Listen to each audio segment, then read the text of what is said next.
everyone, welcome back to my channel. This is video 3 out of 10 of the educational video series. In this video, we're going to go over evacuation. If any of you guys are new here, my name's Kayla. I'm an occupational therapy student at the University of St. Augustine for Health Sciences, and in our educational video series, we're going to be discussing disaster planning for people with spinal cord injury. In this video, we're going to go over having an evacuation plan, as well as what to pack in your go bag and what to include in your important documents folder. As always, it's very important to listen to your local and state government officials about evacuation. They will be able to tell you if it's important to evacuate before or after a natural disaster. They will also be using words like voluntary and mandatory evacuation. They will also tell you if evacuation is not necessary and you may have to shelter in place. In video 2, we talked about what a voluntary evacuation is and a mandatory evacuation. Just in case you need a review, a voluntary evacuation means that's your choice to leave the area of danger before or after the natural disaster occurs, whether it's independently or with the help of others. And as part of the review, a mandatory evacuation means that local and state officials recognize how dangerous the threat is. If you hear the term mandatory evacuation before the natural disaster, you need to recognize how dangerous the threat is. If you decide to stay, you will not be penalized. However, you should be planning to be self-sufficient for up to 5 days. In either scenario, whether a voluntary or a mandatory evacuation order is given and you plan to stay, you should plan accordingly because emergency personnel may not be available until it is safe again. Because an evacuation can happen either before or after a natural disaster happens, you should always have your go bag ready. In this video today, we're also going to go over what you should pack for you, your children, and your pets. It is important to note that if you are being assisted with evacuation by the city or by other officials, you need to recognize their guidelines for what you can and cannot bring. So when you're thinking about packing your go bag, you should pack for at least 72 hours or 3 days. You need to bring things like your medication, your bowel and bladder supplies, as well as anything that you need to support your use of assistive technology. And when you're packing your medication, you need to keep in mind that some medication may need to be chilled or refrigerated, so getting things like chemical ice packs or ice chests are very important. If your situation allows it and you can plan better for this disaster, you should call your physician or pharmacist to have an evacuation plan for your medications. So if you need to refill, you go ahead and get those refills done so that you're not running out of medication while you're away from home or on the road. In your go bag, you should also have clothes and hygiene items for up to 3 days. We might also want to include our low-tech assistive technology.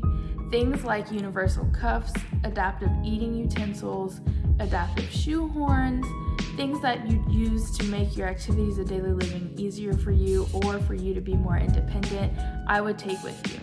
At least if you have space, try to take things like your slide board, extra wheelchair patch kits, or even extra batteries for your assistive technology. Aside from that go bag that contains all the stuff you need for your basic needs, I would bring all of your important documents with you.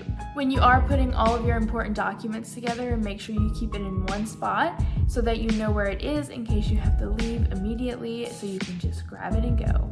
In your documents folder, you should have things like birth certificates, passports, visas, all things that pertain to identification of yourself, your children, or your spouse.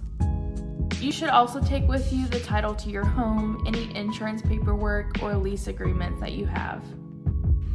Last but not least, if you do have a service animal, I do recommend bringing all their documentation with you. It's also important to note that pets are a part of the plan, so if you have a pet that is not a service animal, you should also pack things for them. If you're going to a shelter for an evacuation, they might not be in the same room as you or even the same shelter as you, so you should have everything ready for them. Some important documents for your pets include vaccination records and identification tags.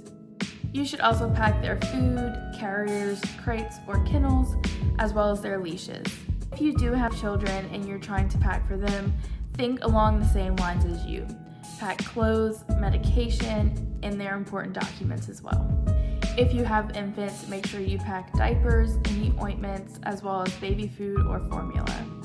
In your important documents folder, you should also pack things like your vaccination records and insurance cards. You should always try to leave as early as possible. Evacuation can take a long time because everyone is trying to leave the area of danger at once. With that being said, you should be expecting to be in a vehicle for an extended amount of time. Because you're in a vehicle for a very long time, you should keep in mind your pressure relief routines as well as your bowel and bladder routines. You should also plan for how you are going to leave. Are you using your private vehicle? Are you using paratransit? Are you using rideshare? Are you able to ask friends and family for help? You should always have a full tank of gas if you are planning to evacuate. And last but not least, if you or your loved one needs assistance evacuating, please reach out to your local preparedness team or your local health department. Be sure to look into and register for your local medical needs registry. Your options for evacuating might also change depending on the type of disaster that's happening. If you are receiving assistance from your local or state officials for evacuation, they should have a place for you to go. You might also want to look into asking your loved ones or your friends outside of the area of danger if you can stay with them. You also have the options of hotels or any Airbnbs. It is important to note that surrounding hotels or Airbnbs may go up on their pricing, so having a budget for what you can afford to spend when you are evacuating is important. You should also plan to go further than you expected because hotels and Airbnbs may fill up when you're trying to evacuate from other people. Thank you guys so much for watching this video on evacuation. If you have any questions or comments, you can go ahead and drop those down below.